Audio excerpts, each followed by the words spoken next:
Добрый день, уважаемые слушатели. Я рада приветствовать вас на установочном вебинаре, который посвящен конкурсу «Лучшая школьная библиотека Республики Коми 2021 года».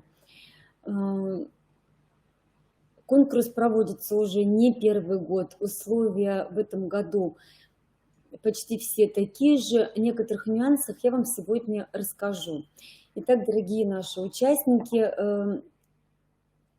приятно то, что у нас в республике за этот последний год появились еще школьные информационно-библиотечные центры. У нас их сейчас 5, и в своей номинации они будут принимать участие, если захотят все, то могут принимать все.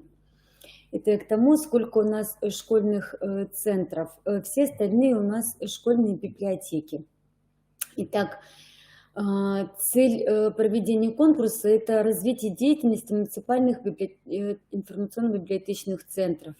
Мы еще коротко их называем МИБЦами, а школьные информационно-библиотечные центры – ШИБЦы у нас, да? И школьных библиотек в рамках реализации концепции развития школьных информационно-библиотечных центров. Задача наша в этом году – содействовать созданию центров на территории Республики Коми. Дальше выявить и распространить на региональном уровне лучший опыт работы этих библиотек и центров. И также содействовать повышению профессионального мастерства сотрудников школьных библиотек и центров в проведении занятий для обучающихся по информационной культуре.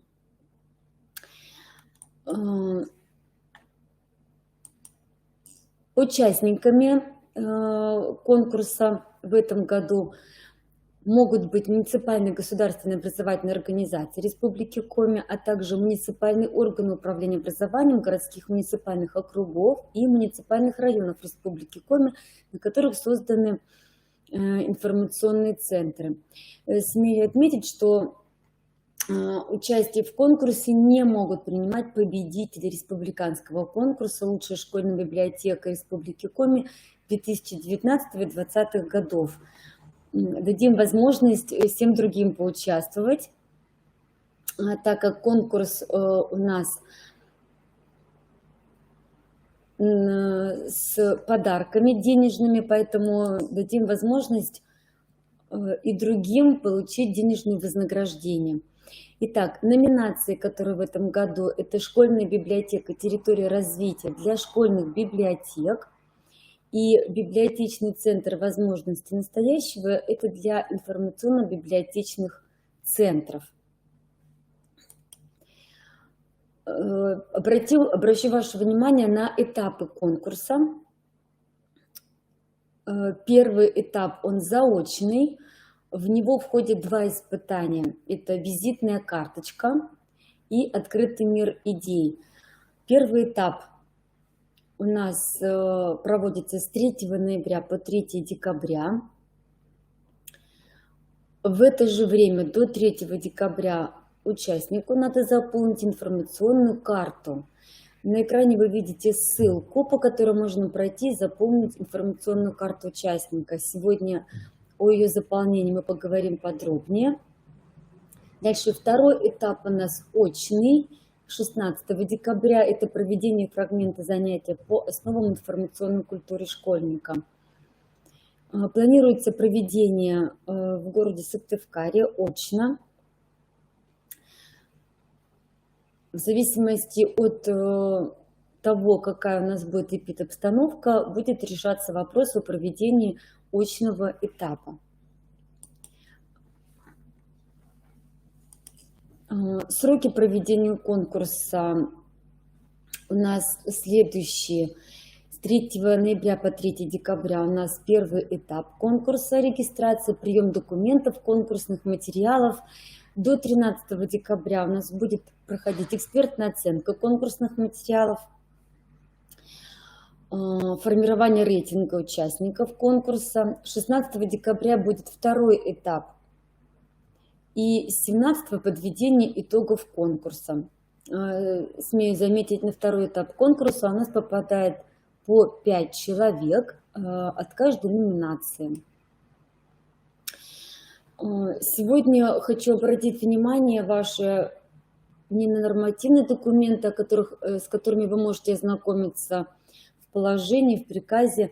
Сегодня хочу особое внимание уделить заполнению информационной карты участника. На экране вы видите, как она выглядит, если вы пройдете по ссылке. Что надо сделать перед тем, как заполнять информационную карту участника? На рабочем столе своего компьютера вам надо создать папку рабочую, в которую вы положите документы.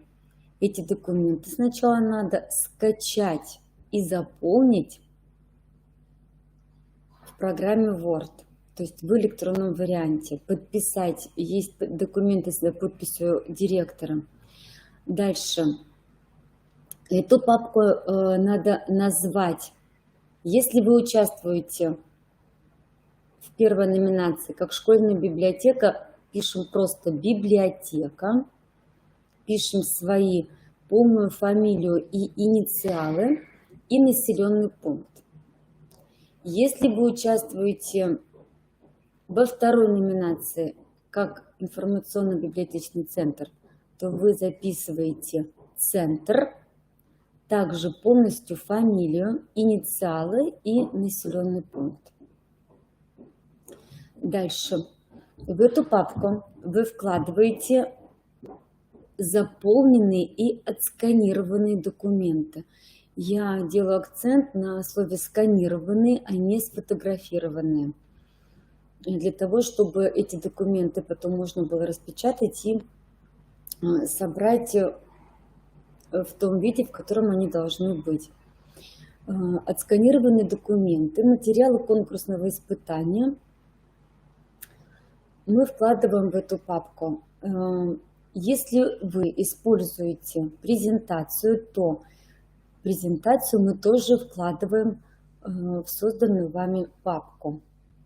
Итак, рабочая папка с документами, с конкурсными материалами у вас готова. Дальше вы эту папку вкладываете в ваше облачное хранилище, будь то Google Диск, Яндекс Диск, облако, Mail.ru. И в информационной карте вы вставляете ссылку.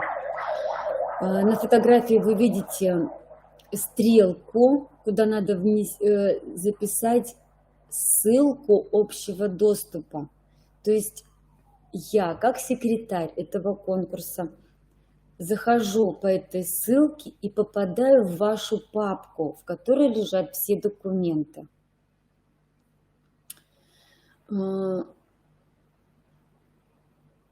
Обратите внимание, что для того, чтобы нам эту ссылку прислать, надо поставить галочку напротив слов «ссылка общего доступа» или «поделиться содержимым». Именно эту ссылку нам прислать. Та ссылка, которая у вас выходит в поисковой строке сверху, в адресной строке, это неправильная ссылка. Вот на это обратите, пожалуйста, внимание. Дальше. Папку вы закачали. Отдельно работаем с видеороликом. Создали свой видеоролик. На каком носителе, неважно. Самое главное, чтобы он просматривался. Видеоролик не больше 3 минут. Вы его закачиваете на YouTube, либо облачное хранилище. Ссылку вы вставляете в строку информационной карты. Отдельное будет задание, конкурсное испытание, визитная карточка. Вставьте ссылку для просмотра видеоролика. На экране вы видите отрывок из информационной карты участника. Значит, вот в эту строку вам надо вставить ссылку для просмотра видеоролика.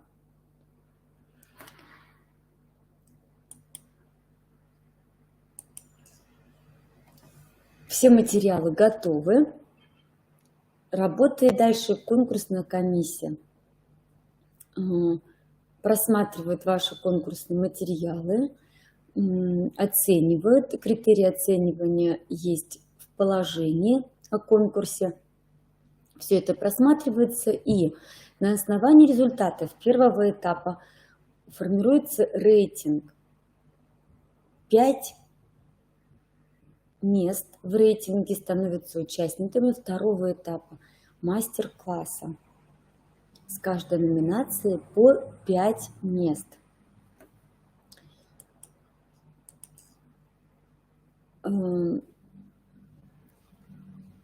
Среди этих 5 человек будут определяться победители. Это первые 3 участника второго этапа. И другие 2 человека-участника считаются лауреатами в сформированном рейтинге, который следует за победителями. Конкурс в этом году интересный. Номинации этого конкурса тоже очень интересные. Я буду рада, если примут участие в этом году и те, кто не участвовал ранее.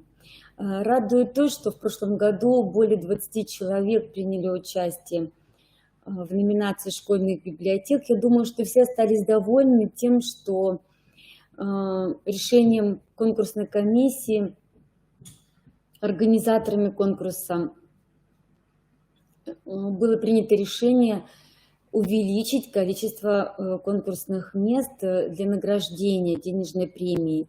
Это был очень приятный момент. Я думаю, что те денежные вознаграждения, которые были получены, потрачены с пользой для школьных библиотек. Ну и говорить о том, что библиотечные центры для своего развития получили очень хорошие большие суммы, тоже очень радует. Алена Леонидовна с Анастасией Николаевной расстроены, пишут нам в чате, да, что не могут поучаствовать в этом году, потому что в прошлом они стали победителями этого конкурса. В своих работах, которые вы будете присылать на конкурс «Мир открытых идей» в первом этапе, вам надо представить мероприятие или занятие по проведению по теме, которая у нас заявлена на следующий год по всей России. Это у нас, сейчас скажу,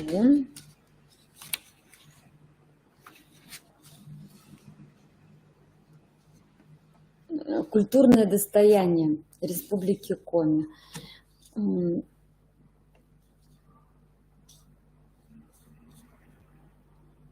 Есть у нас министерство, которое занимается культурным наследием. Можно посмотреть, какие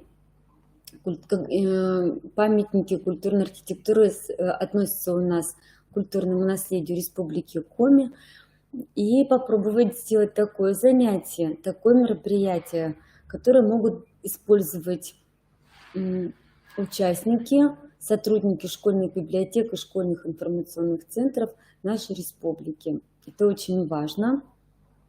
Ну и если это проект, его пишут у нас участники библиотечных центров, а в прошлом году были шикарные проекты, которые можно использовать, будет очень интересно. Еще один момент, о котором я хочу сказать. В прошлом году был создан Google сайт для проведения конкурса. В этом году тоже планируется его оформление, только в новом виде, и для участников 2021 года. Там можно будет увидеть все материалы конкурсантов, посмотреть, и после окончания конкурса можно будет скачивать для своей работы. Всю подробную информацию о конкурсе вы сможете найти на сайте нашего института во вкладке «Деятельность», «Конкурсы» для библиотек. Там же на сайте вы можете скачать документы в формате Word для заполнения и узнать подробный материал о том, как будет проходить конкурс. Положения всем отправлены. Очень хочется пожелать удачи конкурсантам, участникам конкурса в этом году. Не бойтесь, участвуйте, пробуйте свои силы. Надейтесь на то, что все будет хорошо, вы выиграете. Кто не пробует, тот не знает, как это все проходит. Будем очень рады, если вас будет больше, вы будете общаться друг у друга, перенимать опыт проведения занятий. Тема занятий по основам информационной культуры у нас будет и дальше с вами обсуждаться. Она будет главной темой библиохакатона, который будет проходить в декабре. Мы с вами плавно перейдем к нему, поэтому начало, старт дан уже сейчас. В нашем конкурсе республиканском «Лучшая школьная библиотека Республики Коми» 2021 года. Если у вас есть вопросы, кто нас сейчас смотрит онлайн, я прошу вас задать в нашем чате. Мы видим, что к нам присоединились участники прошлого года. Очень приятно. Спасибо большое, что вы в этом году смотрите. Вам интересно. Я хочу сказать о том, что у нас победители прошлого и позапрошлого года будут в этом году членами жюри конкурса, что очень приятно. Анастасия Николаевна желает всем конкурсантам удачи. Спасибо большое. Если есть вопросы, задавайте. Но мое выступление, наверное, подходит к концу. Если есть вопросы, я приму на электронную почту, которая указана в презентации. Можно писать свои вопросы, можно звонить по рабочему номеру телефона, спрашивать. Всегда всем поможем, подскажем, но в пределах, рамках конкурса. Да, после 3 декабря, к сожалению, по условиям положения работы приниматься не будут. То есть вам надо успеть до 3 декабря заполнить информационную карту участника, в которой будут отражаться все ваши работы. Большое спасибо всем за внимание. Желаем удачи всем участникам и ждем встречи в декабре. Будем надеяться на очную встречу на библиохакатоне, а также на итогах конкурса нашего республиканского «Лучшая школьная библиотека». Всем большое спасибо за внимание. До встречи. Вопросов, я смотрю, нет. Всем понятно. Пишите на электронную почту свои сообщения. До свидания, до новых встреч.